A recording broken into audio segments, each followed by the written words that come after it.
Hello everyone, तो हम आज बात करने वाले हैं खेसारी लाल यादव जी और प्रियंका सिंह का एक बहुत ही बेहतरीन वीडियो सॉन्ग के बारे में, जिसका पोस्टर आ चुका है और फुल वीडियो सॉन्ग का रिलीज डेट भी आ चुका है।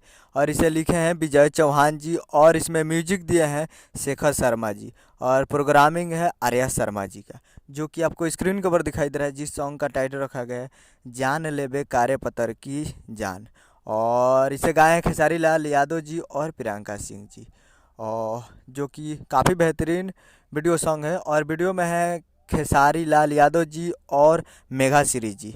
तो ये full video song releasing on 4 मई को एट 6:15 AM पे only on team films Bhojpuri YouTube channel पे फुल वीडियो सॉन्ग को रिलीज़ किया जाएगा। और ये एक मूवी का सॉन्ग है, तो बहुत ही बेहतरीन होने वाला है। टीम फिल्म्स पे कल सुबह में 6:15 पे तैयार रहिएगा। 4 तारीख को सुबह 6:15 पे team films Bhojpuri YouTube channel पे।